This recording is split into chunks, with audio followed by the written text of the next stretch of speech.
রাধা বল্লভ শ্রী হরিবংশ। আপনারা সকলে কেমন আছেন? আশা করছি আপনারা সকলে ভালো আছেন, আমরাও ভালো আছি।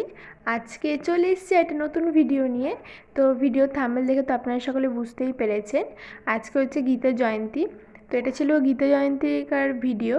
তো দিতে অনেকটাই দেরি হয়ে গেল, আপনারা সকলে অবশ্যই দর্শন করে নেবেন। আমাদের আরেকটা চ্যানেল আছে আমার সোনা ভাই, যারা যারা এখনও ওই চ্যানেলে ভিজিট করেনি অবশ্যই ভিজিট করে নেবেন। ওখানে আমাদের গোপু সোনাদের নিত্য নতুন হিন্দি ভিডিও যায়, আপনারা চাইলে দেখে আসতে পারেন। সকাল সকাল আমাদের গোপু সোনাদের মুখ আপনারা সকলে দর্শন করে নিন। তো একাদশী ভক্তদেরই থাকে, ভগবানের হয় না। তার জন্য আমরা একাদশীর দিনেও গোপাল ভাইদের মানে বিস্কুট এবং অন্যান্য সমস্ত কিছু ভোগ আমরা লাগাই, কিন্তু সেটা প্রসাদ পাওয়া যায় না বলে অনেক কেউ আর কি ভোগ লাগায় না। এখানে আমাদের কৃষককে দর্শন করুন, ওকে এত মিষ্টি দেখতে লাগছিলো, ওর থেকে চোখই সরানো যাচ্ছিল না আজকে। তো আজকে ও কম্বল গায়ে দিয়ে বসেছিল, শুধু ওকেই নয় সকলকেই দেখতে খুব মিষ্টি লাগছিল আজকে। একটা প্রশ্ন, যে গীতা জয়ন্তী কেন পালন করা হয়? তো চলুন প্রশ্নের উত্তর দেওয়া যাক। গীতা জয়ন্তী পালন করা হয় কারণ আজকের দিনে মানে মোক্ষদা একাদশীর দিনেই ভগবান শ্রীকৃষ্ণ অর্জুনকে কুরুক্ষেত্রের রণে আর কি যুদ্ধের ওখানে দাঁড়িয়েই ভগবদ্গীতার জ্ঞান দিয়েছিল। তার জন্য গীতা জয়ন্তী পালন করা হয়। আর এই দিনটা সকল ভক্তদের কাছে খুব স্পেশাল হয়, কারণ এই দিনে ভগবান যেহেতু গীতার দান মানে গীতার আর কি বাণী বলেছিলেন, তো তার জন্য এই দিনে কিন্তু গীতা পুজো করার সাথে সাথে গীতা পড়া উচিত। তো গীতার মাহাত্ম্য পড়া উচিত, আমরাও গীতার মাহাত্ম্য পড়েছি, আপনারা সকলে পড়বেন। আর যদি না জেনে থাকেন এখন জেনে নিলে অবশ্যই রোজ একটা করে শ্লোক হলেও অন্তত গীতা পড়ার চেষ্টা করবেন। এই দিনে মানে মোক্ষদা একাদশীর দিনে যদি কেউ গীতা দান করে, সেদিনকে গীতা জয়ন্তীও আছে যেহেতু, গীতা দান করলে কিন্তু অনেক বড় ফল প্রাপ্ত হওয়া যায়।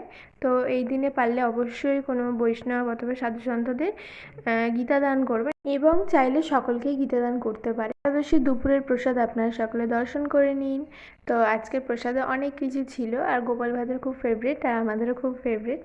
তো চলুন আপনারা সকলে প্রসাদ দর্শন করে নিন।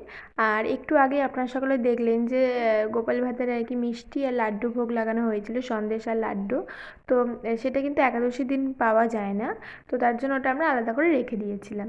আর এটা হচ্ছে সন্ধেবেলার প্রসাদ, আপনারা সকলে দর্শন করে নিন।